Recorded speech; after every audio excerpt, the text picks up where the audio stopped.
नमस्कार. बुलेटिनची सुरुवात एका मोठ्या बातमीने. मनसरमध्ये एका बिबट्याला जेरबंद करण्यात यश आलेलं आहे. वन विभागाकडून या संदर्भात 11 पिंजरे लावले गेलेले होते.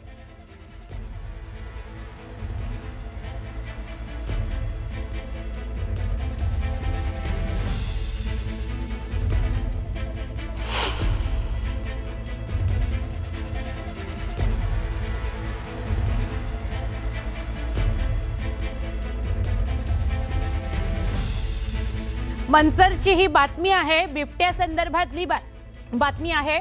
मनसरमध्ये बिबट्याला जेरबंद करण्याची मोहीम सुरू होती. नरभक्षक हल्ला करणारा बिबट्या कसा शोधायचा असा प्रश्न पडला होता. कारण मनसर आणि या परिसरामध्ये खूप सारे बिबट आहेत आणि त्यातला नरभक्षक कुठला हे शोधणं आव्हान होतं. जरी 11 पिंजरे लावले असले आणि 3 दिवसांपासून या बिबट्याला शोधत असले तरी सुद्धा प्रश्न होता की नरभक्षक बिबट्या शोधायचा कसा. आपण जाणून घेऊया अधिक माहिती आमचे प्रतिनिधी सचिन तोडकर यांच्याकडून. सचिन. सुवर्णा, खरं तर हा जो बिबट्या आहे हा पिंपरखेडमध्ये पकडला आहे. आपल्याला माहिती आहे की पिंपरखेडमध्ये गेल्या 20 दिवसांमध्ये बिबट्याच्या हल्ल्यामध्ये 3 जणांचा मृत्यू झालाय आणि त्याच ठिकाणी वन विभागाने जे पिंजरे लावलेले आहेत त्या पिंजऱ्यामध्ये हा बिबट्या त्या ठिकाणी जेरबंद झालाय.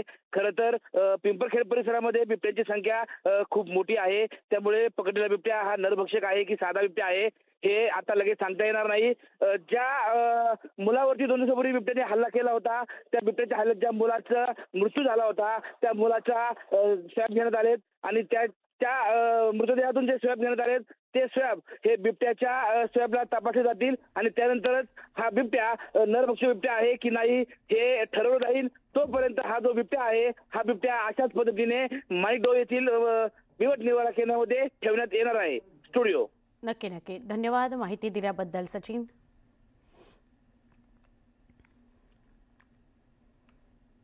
अजून एक बिबट्या संदर्भातलीच बातमी बघूया. बिबट्या आणि मानव हा संघर्ष वाढतो आहे.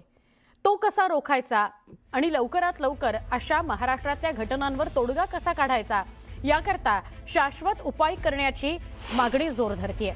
त्यानुसार आज सकाळी 10:30 वाजता मंत्रालयामध्ये याबाबत बैठक होणार आहे. ही माहिती दिली माजी मंत्री दिलीप वळसे पाटील यांनी. वनमंत्री गणेश नाईक यांना पत्र लिहून या विषयाचे गांभीर्य मांडण्यात आलं.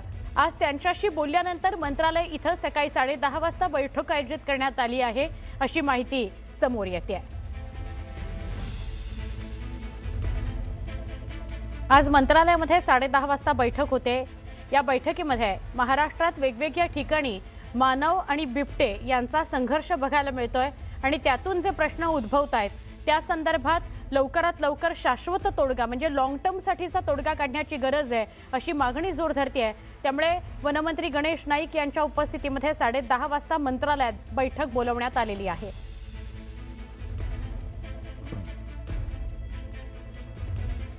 पुणे नाशिक महामार्गावर मनसर इथं सुरू असलेलं रास्ता रोको आंदोलन 15 तासांनंतर स्थगित करण्यात आलंय. पुणे ग्रामीणचे पोलीस अधीक्षक संदीप गिल यांनी आंदोलकांना विनंती केली आणि मध्यरात्री 2 वाजता आंदोलन काही काळ स्थगित करण्यात आलं. पण आज सकाळी पुन्हा सगळे आंदोलक पुणे नाशिक महामार्ग रोखणार आहेत. बिबट्याच्या दहशतीतून सुटका व्हावी याकरता शिरूर, आंबेगाव, खेड, जुन्नर या तालुक्यातील नागरिकांचं पुणे नाशिक महामार्गावरील मनसर या ठिकाणी रास्ता रोको आंदोलन सुरू आहे. गेले 2 दिवस आंदोलन सुरू होतं म्हणजे 15 तास आंदोलन सुरू होतं. रात्री 2 वाजता ते स्थगित करण्यात आलं पण सकाळी गावकरी पुन्हा रस्त्यावर एकत्र आलेले आहेत.